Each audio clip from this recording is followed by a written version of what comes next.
Pemirsa TVR Parlemen dimanapun Anda berada, berjumpa lagi dalam program TVR bersama saya Agung Ekarini dan tepat pukul 17 waktu Indonesia Barat. Kami hadirkan kepada Anda sejumlah informasi paling baru dan menarik seputar kinerja dan juga kegiatan DPR RI yang telah disajikan oleh redaksi TVR Parlemen. Dan pemirsa, inilah TVR Parlemen selengkapnya.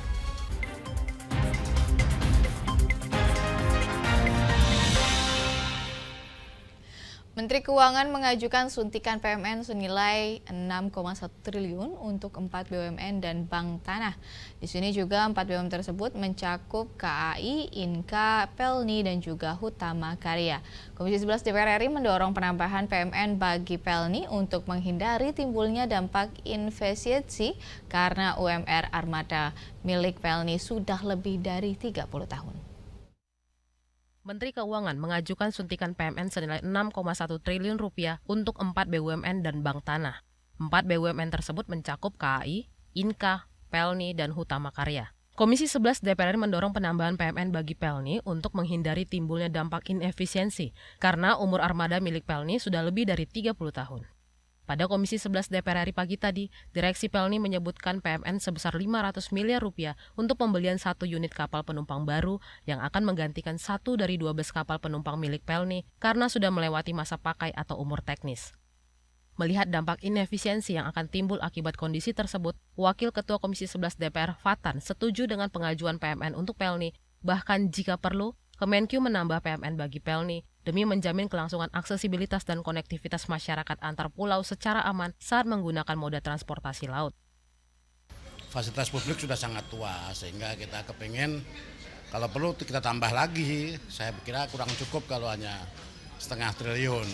Kita berharap pemerintah serius memperbaiki dan menginjek Pelni dengan kecukupan armada yang sehat dan bagus. Pengajuannya 3 triliun, cuma oleh Menteri Keuangan cuma 0,5 triliun.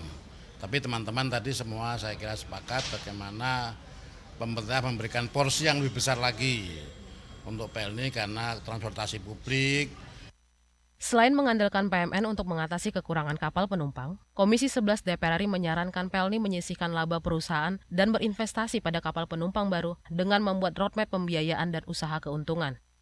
Adila dan Jaya, TVR Parlemen, melaporkan.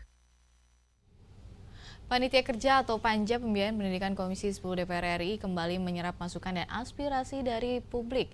Pagi tadi, Panja mengundang 5 mantan Mendikbud Republik Indonesia. Dari rapat tersebut, anggota Komisi 10 DPR RI menilai perlunya memperketat pengawasan anggaran pendidikan di daerah. Panitia Kerja Pembiayaan Pendidikan Komisi 10 DPR RI kembali menyerap masukan dan aspirasi dari publik. Pagi tadi, Panja mengundang mantan Mendikbud RI. Anggota Komisi 10 DPR RI menilai perlunya memperketat pengawasan anggaran pendidikan di daerah. Lisda Hendra Joni mengungkapkan diperlukan pengawasan yang lebih ketat lagi dalam pengalokasian dana transfer ke daerah untuk sektor pendidikan agar tidak disalahgunakan dan tidak merugikan sektor pendidikan di daerah. Meski konstitusi mengamanatkan dana pendidikan sebesar 20% dari APBN maupun APBD, masih banyak daerah yang tidak mengimplementasikan alokasi anggaran pendidikan secara tepat sasaran, termasuk dari dana transfer ke daerah. Banyak juga yang tidak tahu bahwa ternyata kan yang Kemendikbud itu hanya 15%-nya. Sementara 52% itu ditransfer ke daerah, kemudian yang lain-lainnya ke lembaga yang lain, termasuk dengan sekolah-sekolah ikatan dinas gitu. Nah, kalau kita melihat di sini bahwa di sini perlu adanya pengawasan yang betul-betul ketat ya. Karena dari 52, misalnya saja dari 52% yang ditransfer ke daerah, apakah ini sudah maksimal? Kalau dari narasumber-narasumber yang terdahulu, ini kita melihat ternyata baru sedikit sekali daerah yang betul-betul menerapkan 20% biaya tersebut untuk pendidikan. Seperti itu. Padahal dari pusat ditransfer ke daerahnya kan untuk pendidikan, tapi ternyata di daerah ternyata tidak. Lisda Hendra Joni menambahkan, pengalokasian dana desa untuk sektor pendidikan juga perlu dikaji dan diawasi secara komprehensif sehingga jumlah sekolah bisa merata dan biaya pendidikan terjangkau bagi masyarakat, terutama masyarakat kurang mampu.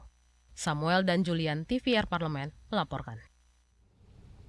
BPJS Ketenagakerjaan atau BP Jam Sostek mencatat jumlah peserta aktif hingga April 2024 mencapai di angka 42,5 juta. Di sini anggota Komisi 9 DPR RI mendorong direksi BP Jam Sostek melakukan sosialisasi secara masif kepada masyarakat, khususnya kelompok pekerja untuk meningkatkan kepesertaan BP Jam Sostek hingga akhir tahun 2024. BPJS Ketenagakerjaan atau BP Jam Sostek mencatat jumlah peserta aktif hingga April 2024 mencapai 42,5 juta. Anggota Komisi 9 DPR mendorong direksi BP Jam Sostek melakukan sosialisasi secara masif kepada masyarakat, khususnya kelompok pekerja, untuk meningkatkan kepesertaan BP Jam Sostek hingga akhir tahun 2024. Irma Suryani mengkritisi masih rendahnya tingkat kepesertaan BPJS TK. Kondisi tersebut menggambarkan belum maksimalnya kinerja dari direksi BPJS TK. Masih banyak masyarakat belum memahami cara menjadi peserta BPJS TK, terutama kelompok pekerja informal. Direksi BPJS TK seharusnya aktif melakukan jemput bola dan memperbaiki roadmap yang belum dijalankan dengan maksimal. Nah, ini kan satu hal yang menurut saya perlu menjadi perhatian BPJS Tenaga Kerja, karena ada 50% dari pekerja di Indonesia yang belum menjadi anggota BPJS Tenaga Kerja.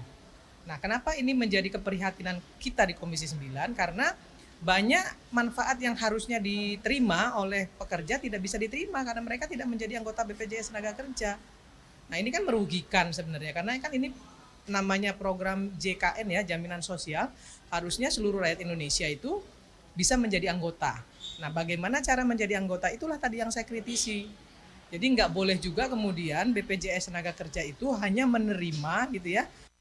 Irma Suryani juga meminta sosialisasi kepesertaan BPJS TK secara masif bukan hanya secara online, melainkan juga secara offline.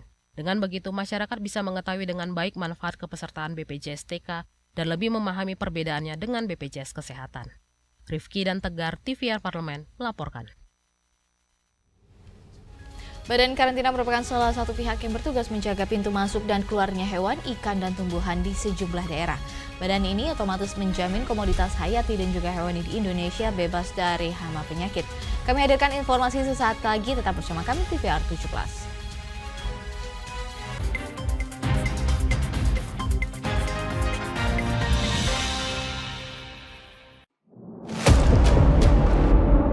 Sini ditambang. Konflik yang terjadi, Sini tidak mengizinkan.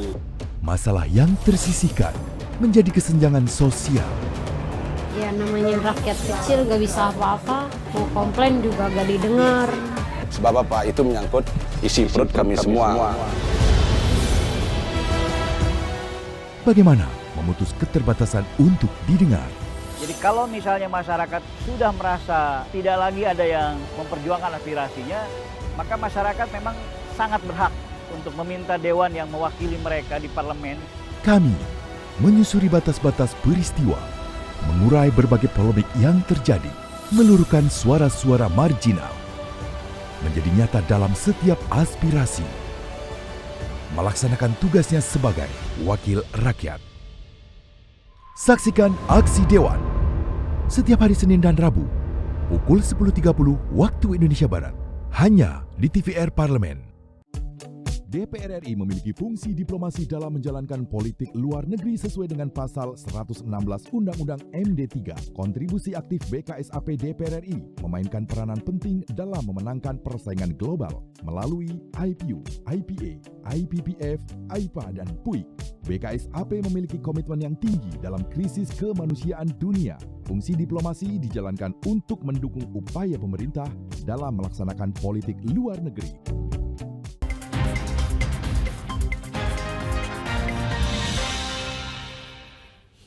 Kembali di TVR 17, dan pengelolaan karantina berada di bawah 3 naungan kementerian, yaitu Kementerian Pertanian, Kementerian Kelautan Perikanan, serta Kementerian Lingkungan Hidup dan juga Kehutanan. Di sini karena perannya yang sangat penting dalam menjaga kualitas komoditi hayati dan juga hewani di Indonesia, dan namun isu ego sektoral dan yang tumpang tindih, peran disinyalir menjadi kendala dalam kelancaran pengelolaan karantina. Dihimpun oleh tim redaksi TVR Parlemen dalam segmen Lensa Parlemen berikut ini.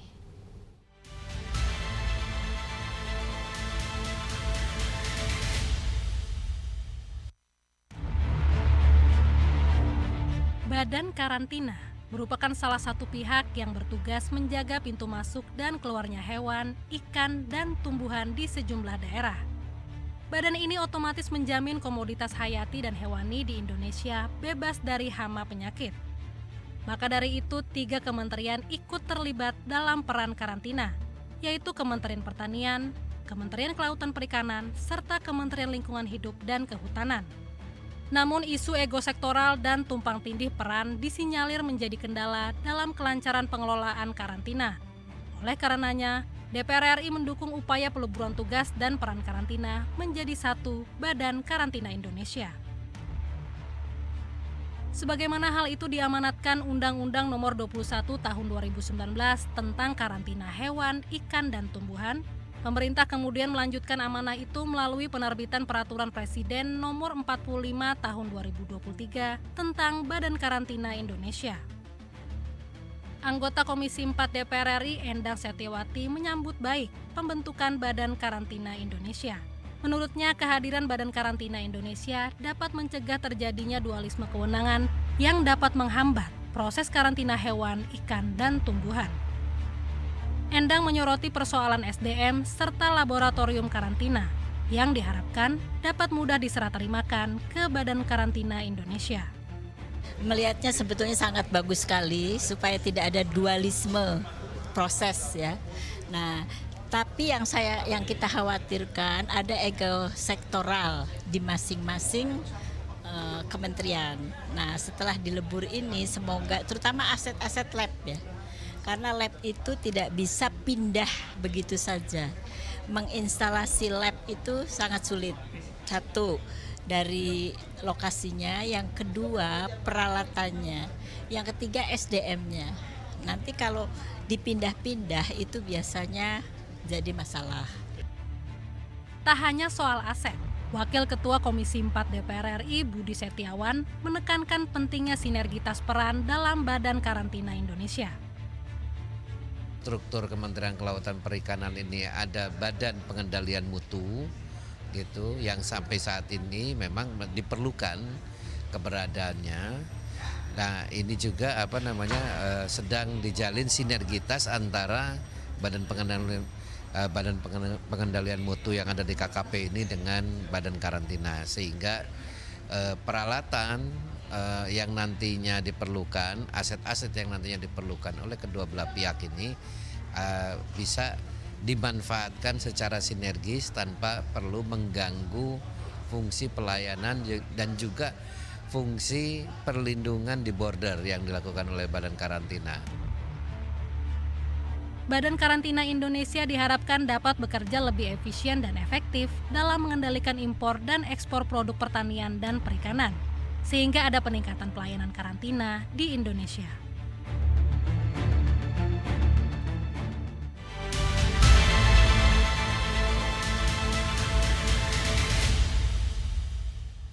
Serangan cyber ransomware di sini maksud kami ransomware Lotpad 3.0 terhadap pusat data nasional amat disayangkan. Masalah peretasan ini berdampak pada terganggunya pelayanan publik di sejumlah kementerian dan juga lembaga. Informasi selengkapnya jangan kemana-mana pemirsa, tetap bersama kami di TVR 17.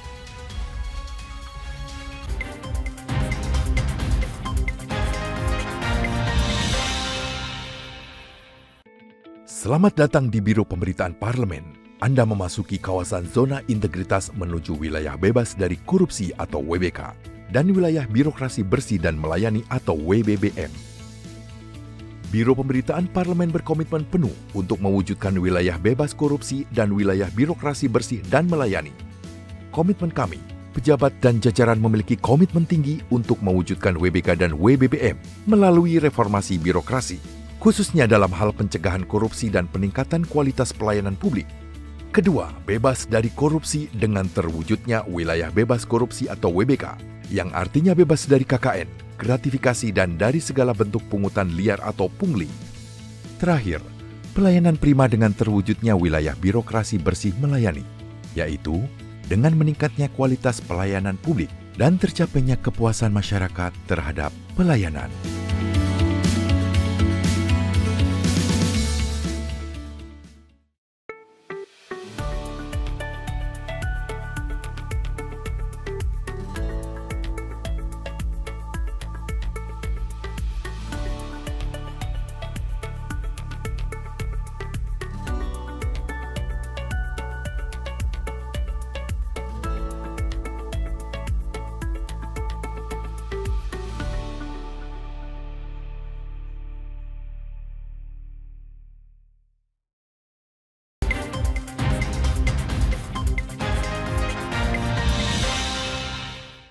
Terkait serangan cyber, Komisi 1 DPR RI mengkritik kerasnya kinerja dan juga langkah preventif dari Kementerian Komunikasi dan Informatika dan Badan Cyber juga Sandi Negara atas serangan terhadap objek vital nasional tersebut. Untuk selengkapnya berikut laporan rekan kami Nazia Zutidah dari Senayan, Jakarta. Baik pemirsa TVR Parlemen dimanapun Anda berada, baru-baru ini ramai diperbincangkan publik terkait dengan kebocoran data di Pusat Data Nasional sementara milik Kementerian Kominfo. Dan tentu ini menjadi kekhawatiran pemirsa bagi berbagai lembaga dan juga kementerian yang terkait, yang mana datanya terdapat di Pusat Data Nasional tersebut. Sehingga dikhawatirkan bahwa data ini akan disalahgunakan oleh pihak-pihak yang tidak bertanggung jawab. Oleh karena itu pemirsa, untuk mengetahui seperti apa DPR RI mengawal permasalahan ini, kita akan berbincang dengan salah satu anggota Komisi 1 DPR RI yakni Bapak Hasanuddin dari fraksi PDI Perjuangan. Baik Pak, terkait dengan berita yang ramai diperbincangkan publik saat ini nih terkait dengan kebocoran data, dan memang kebocoran data ini kan bukan kali pertama terjadi, ini juga sebelumnya juga sempat terjadi. Ini Komisi 1 melihat masalah ini seperti apa? Ya begini ya, kebocoran data yang sangat besar ini sangat disesalkan dan mengkhawatirkan. Karena yang namanya Pusat Data Nasional itu adalah objek vital nasional. Sebagai objek vital nasional wajib diprotek dengan baik. Ya, memprotek PDN itu ada dua tugasnya. Satu dilakukan oleh Kominfo sendiri, intern. Ya, kemudian yang kedua oleh BSSN. Ya, BSSN itu tugas pokoknya memprotek terutama lembaga-lembaga yang seperti ini, ya. Sehingga kejadian seperti kemarin benar-benar sangat mengkhawatirkan, ya. Kebutuhan data itu menjadi blank, ya. Kemudian kalau kita lihat, ya, di beberapa lembaga, ratusan lembaga sudah tidak bisa berfungsi datanya itu, ya. Dan juga saya heran mengapa negara kalah oleh hacker. Bahkan hackernya meminta bayaran sampai dengan sekitar 8 juta US dollar atau sekitar 131 miliar. Ini sesuatu hal yang menurut hemat kami harus dilawan. Tidak boleh tunduk pada hacker-hacker seperti itu. Ya. Nah sejauh ini sebenarnya permasalahannya ini disebabkan oleh apa sih Pak? Ini kan kebocoran data ini kan berulang kali terjadi. Ini apakah ada masalah dengan sistem sekuritas yang dimiliki Pusat Data Nasional? Ya, kalau kami lihat itu adalah kemampuan memproteksi lembaga ini, ya. Dan kemampuan itu ada dua, satu teknologi yang tinggi dan yang kedua sumber daya manusia yang baik. Nah, tentu akan menanyakan masalah ini mengapa terjadi, ya, sebab ini adalah sebuah lembaga. PDN itu adalah sangat vital, ya, menyimpan data nasional, ya, dan data nasional itu tidak boleh jatuh kepada orang-orang yang tidak berhak, dan data nasional itu tidak boleh kemudian diblok oleh, ya, hacker dan kemudian apalagi minta bayaran, ya, itu kan seperti teroris. Dari Bapak sendiri sebagai perwakilan dari Komisi 1 ini nanti dalam rapat ini akan menyampaikan apa nih evaluasi terhadap Kominfo dan juga BSSN? Saya pribadi, ya, siap mendukung Kominfo dan BSSN, ya, untuk mendapatkan anggaran lebih dalam konteks perbaikan. Tetapi ini, ya, agar uang ini efektif dan efisien, maka sumber daya manusianya itu harus diperbaiki. Masukkan tenaga-tenaga profesional untuk menduduki jabatan-jabatan dan para pegawai di BSSN dan Kominfo. Begitu. Terima kasih Pak atas waktunya. Baik pemirsa, itu tadi wawancara saya dengan Bapak Hasanuddin dari fraksi PDI Perjuangan terkait dengan kebocoran data di Pusat Data Nasional milik Kominfo. Dan tadi memang disampaikan bahwa Komisi 1 akan terus mengawal permasalahan ini, terlebih dalam rapat yang akan dilakukan dengan Kementerian Kominfo dan juga BSSN. Ini Komisi 1 akan mendorong untuk peningkatan anggaran bagi kementerian tersebut agar memperbaiki sistem keamanan yang dimiliki Pusat Data Nasional milik Indonesia. Selain itu juga tadi Bapak Hasanuddin menyampaikan bahwa ini perlu adanya peningkatan sumber daya manusia yang terdapat di kementerian terkait ini agar kejadian kebocoran data ini tidak terulang lagi. Dan pemirsa, sekian yang dapat saya laporkan. Saya Nazia Sudirja, kembali ke studio.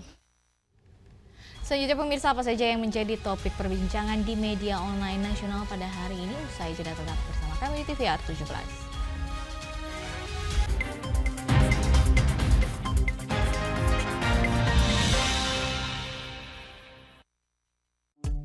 DPR RI memiliki fungsi diplomasi dalam menjalankan politik luar negeri sesuai dengan pasal 116 Undang-Undang MD3. Kontribusi aktif BKSAP DPR RI memainkan peranan penting dalam memenangkan persaingan global melalui IPU, IPA, IPPF, IPA, dan PUIK. BKSAP memiliki komitmen yang tinggi dalam krisis kemanusiaan dunia. Fungsi diplomasi dijalankan untuk mendukung upaya pemerintah dalam melaksanakan politik luar negeri. Selamat datang di Biro Pemberitaan Parlemen. Anda memasuki kawasan zona integritas menuju wilayah bebas dari korupsi atau WBK dan wilayah birokrasi bersih dan melayani atau WBBM. Biro Pemberitaan Parlemen berkomitmen penuh untuk mewujudkan wilayah bebas korupsi dan wilayah birokrasi bersih dan melayani. Komitmen kami, pejabat dan jajaran memiliki komitmen tinggi untuk mewujudkan WBK dan WBBM melalui reformasi birokrasi, khususnya dalam hal pencegahan korupsi dan peningkatan kualitas pelayanan publik. Kedua, bebas dari korupsi dengan terwujudnya wilayah bebas korupsi atau WBK, yang artinya bebas dari KKN, gratifikasi dan dari segala bentuk pungutan liar atau pungli. Terakhir, pelayanan prima dengan terwujudnya wilayah birokrasi bersih melayani, yaitu dengan meningkatnya kualitas pelayanan publik dan tercapainya kepuasan masyarakat terhadap pelayanan.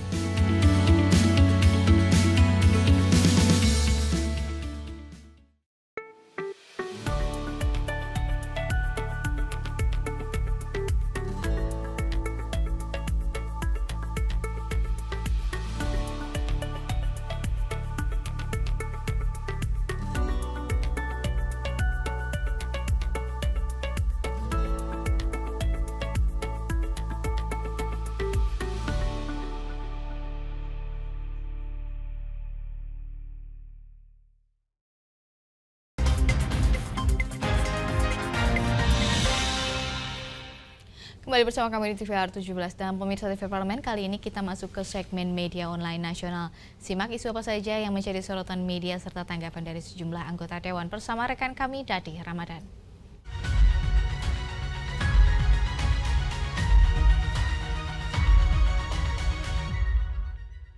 Ya, terima kasih rekan Anggun dan selamat sore pemirsa, Anda menyaksikan segmen headline di media online bersama saya Dadi Ramadan. Dan kali kita akan menyaksikan apa saja menjadi headline di media online pada hari ini. Yang pertama itu terkait Johan Budi, pertanyakan penyebab citra KPK turun. Anda dapat lihat informasinya di layar kaca Anda pemirsa, di mana anggota Komisi 3 DPR RI Johan Budi S. Pribowo soroti Komisi Pemberantasan Korupsi saat ini yang citra instansinya tidak cukup baik dipandang masyarakat. Sebagaimana diketahui, hasil survei yang dilakukan oleh salah satu media Litbang Kompas menempatkan KPK di urutan ke-8 di bawah Polri, Kejaksaan, bahkan di bawah DPR RI. Komisi 3 DPR RI pertanyakan kendala yang sedang terjadi di dalam internal KPK atau di antara KPK dengan insan penegak hukum lain. Kendala yang dimaksud tersebut tentu terkait pelaksanaan fungsi kewenangan KPK baik di bidang penindakan, monitoring, pengawasan, koordinasi, serta berkaitan dengan pencegahan termasuk pendidikan dan pelayanan masyarakat. Beberapa waktu lalu, politisi fraksi PDI Perjuangan mendapat laporan dari masyarakat Brebes, Jawa Tengah terkait penilaian masyarakat terhadap program sosialisasi anti korupsi di masyarakat. Dan kita beralih ke informasi selanjutnya pemirsa yang menjadi headline di media online pada hari ini, yaitu konsep desa wisata dan wisata pedesaan harus dibedakan secara jelas di rancangan undang-undang kepariwisataan.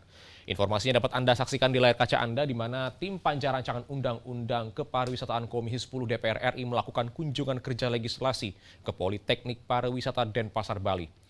Dan dalam kesempatan tersebut, anggota Komisi 10 DPR RI Ferdiansyah tekankan terdapat perbedaan antara desa wisata dan wisata pedesaan. Wisata pedesaan yakni kegiatan wisata yang hanya menekankan kegiatan wisata di objek wisata yang ada di desa, yang kegiatan wisatanya tidak terfokus pada kegiatan masyarakat di dalamnya. Sementara desa wisata menekankan pada interaksi dengan masyarakat setempat sebagaimana diketahui Komisi 10 DPR RI membentuk tim panja guna membahas revisi Undang-Undang Nomor 10 Tahun 2009 tentang kepariwisataan. Di samping itu, Komisi 10 juga meminta masukan kepada para sivitas akademika dan para pemangku kepentingan pariwisata Bali yang lebih berpengalaman dalam konteks pengolahan wisata, baik dari mancanegara maupun lokal. Dan pemirsa, itu tadi headline di media online pada hari ini, yaitu Johan Budi pertanyakan penyebab citra KPK turun, serta konsep desa wisata dan wisata pedesaan harus dibedakan secara jelas di rancangan Undang-Undang Kepariwisataan. Saya Dedi Ramadan, kembali ke rekan Anggun.